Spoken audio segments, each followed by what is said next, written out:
Digambara Digambara Shripad Vallabh Digambara Shri Swami Samarth. Hello नमस्कार. आजच्या व्हिडिओमध्ये तुम्हा सगळ्याचं मनापासून स्वागत करते. दत्तगुरूंचा कृपा आशीर्वाद प्राप्त करण्यासाठी काही असे छान उपाय आपल्याला करायचे आहेत त्या दिवशी, ते तुम्हाला मी या व्हिडिओमध्ये सांगणार आहे. स्किप न करता शेवटपर्यंत पाहायचं आहे. नवीन आपल्या चॅनलवर आला असाल तर चॅनलला सबस्क्राईब केल्याशिवाय अजिबात जायचं नाही. दत्त जयंती हा वर्षातील सर्वात पवित्र आणि शुभ दिवस आहे. मार्गशीर्ष महिन्यातील पौर्णिमेला आपला दत्त जयंती आपल्याला साजरी करायची आहे. 4 डिसेंबर रोजी आपल्याला हा दिवस साजरा करायचा आहे, म्हणजेच उद्या आपल्याला साजरा करायचा आहे. गुरुवारचाच हा दिवस आल्यामुळे खूप शुभ योग त्या दिवशी जुळून आलेला आहे, कारण दत्तगुरूंना गुरुवार हा खूप प्रिय असतो आणि गुरुवारीच आपला दत्त जन्म पण आलेला आहे. म्हणून त्या दिवशी आपल्याला होईल तेवढा सेवा, नामस्मरण, जप आपल्याला करायचा आहे. पूजा करायची आहे दत्तगुरूंची. जेवढी आपल्यापासून होईल यथाशक्ती सेवा आपल्याला त्यांची करायची आहे. दत्तगुरू हे त्रिमूर्तींचे एकत्रित रूप आहे, म्हणून एखाद देवाची आपण दत्तगुरूंची सेवा केल्याने तिन्ही देवांचा आपल्यावर कृपा आशीर्वाद प्राप्त राहतो. ब्रह्मा, विष्णू, महेश यांचा आपल्याला आशीर्वाद मिळत असतो. दत्त जयंती गुरुवारी आल्यामुळे हा दिवस अत्यंत भाग्यवान आहे आणि गुरुवार हा दत्तात्रयाचा गुरूंचा प्रिय वार आहे. मार्गशीर्ष महिन्यातली गुरुवार आधीच महालक्ष्मीचं आपण पूजन करत असतो. महालक्ष्मीचा आपल्यावर पण कृपा आशीर्वाद आणण्यासाठी हा महिना खूप छान आहे आणि त्यातल्या त्यात गुरुवारचाच हा दत्त जन्म आल्यामुळे दत्तगुरूंच्या कृपेने योग अनेक पटीने वाढला आहे. या दिवशी काही खास उपाय केल्याने अडथळे दूर होतात, नशिबाची दार उघडतात आणि मानसिक आर्थिक शांती आपल्याला प्राप्त होत असते. दत्त जयंतीच्या दिवशी पहाटे स्नान करून स्वच्छ वस्त्रे परिधान करावीत आणि त्यानंतर जवळच्या दत्त मंदिरात जाऊन आपल्याला दर्शन घ्यायचं आहे.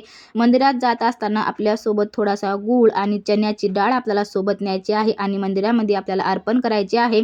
असं केल्याने आपल्या घरातील अडचणी ज्या आहेत त्या कमी होत असतात आणि अडकलेली जी कामे आहेत ते पूर्णत्वात येत असतात. आणि आज अन्नदानाला खूप असे महत्त्व असते, म्हणून एखादा लहान मुलगा किंवा एखादा नवविवाहित जोडप्यानं आपल्याला आपल्या घरी बोलवून त्यांना थोडंसं भोजन आपल्याला त्यांना द्यायचं आहे. गोड पदार्थाचा स्वयंपाक करून त्यांना तृप्त करून पाठवायचं आहे. असे केल्याने घरातील कधीही अन्नधान्याची कमतरता आपल्याला कधीच भासत नाही. तसेच कुटुंबातील भरभराट आपल्या घरामध्ये कायम राहणार आहे. दत्त महाराजाला प्रिय असणारी अशी गाय आपल्याला, त्या गायीला सुद्धा आपल्याला थोडासा नैवेद्य अर्पण करायचा आहे. या दिवशी कुत्र्याला थोडेसे अन्न आपल्याला द्यायचं आहे. त्या दोघांना जर आपण अन्न दिलो, गायीला आणि कुत्र्यांना, तर दत्त महाराजांचा आपल्या घरावर कृपा आशीर्वाद कायम राहतो आणि आपलं पुण्य केल्याने अत्यंत पुण्यकारक मानले जाते. आणि कुत्र्यास दूध, पोळी किंवा बिस्किट आपल्याला द्यायचं आहे किंवा ब्रेड द्यायचा आहे. गायीला चपाती किंवा पुरणपोळी किंवा गूळ द्यायचा आहे. हा उपाय केल्याने दत्तगुरूंची विशेष आपल्यावर कृपा प्राप्त होत असते. हा जो उपाय मी तुम्हाला सांगणार आहे तो तुम्हाला आवर्जून हा उपाय करायचा आहे, कारण वर्षातून एकदा छान अशी दत्त जन्म आपला येत असतो, आपण साजरा करत असतो आणि खास असा गुरुवारचाच आल्यामुळे आपल्याला त्या दिवशी तुमच्या आजूबाजूला कुठे शेजारी पाजारी जर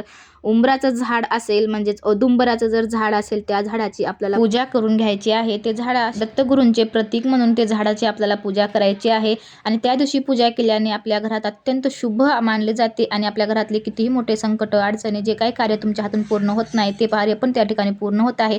जर कोणाच्या मुलामुलींच्या विवाहामध्ये अडचणी येत असतील, कोणाचे शैक्षणिक कार्यामध्ये जर अडचणी येत असतील, तर या झाडांची पूजा आवर्जून करायची आहे. या झाडाला आपल्याला प्रदक्षिणा मारल्याने, दर गुरुवारी प्रदक्षिणा मारल्याने आपल्या घरातले आर्थिक संकट दूर होतात. जयंतीच्या निमित्ताने तर आपल्याला ह्या झाडाला फेऱ्या मारायच्याच आहेत, पण दर गुरुवारी आपण या झाडाच्या फेऱ्या मारल्याने खरंच मनातून सांगते, कितीही संकट असू द्या, ते संकट आपल्या या ठिकाणी दूर होत असतात. आपल्याला या झाडाची पूजा कशी करायची आहे ते या ठिकाणी मी तुम्हाला सांगणार आहे. तर झाडाला थोडंसं आपल्याला जल अर्पण करून घ्यायचं आहे, आपल्याला थोडे फुलं अर्पण करून घ्यायचे आहेत, हळदी कुंकू आपल्याला अर्पण करून घ्यायचे आहे, तुपाचा दिवा आपल्याला या ठिकाणी लावून घ्यायचा आहे. तुम्ही प्रदोषी काळी गेलात तरी चालणार आहे आणि सकाळी जरी गेलात तरी चालणार आहे. संध्याकाळी जा म्हणताना छान अशी व्यवस्थित पूजा आपली होणार आहे आणि झाडाला 7 किंवा 11 आपल्याला प्रदक्षिणा घालायच्या आहेत. मनातील तुमची कोणतीही इच्छा असेल ती आपल्या त्या झाडांना आपल्याला सांगायची आहे.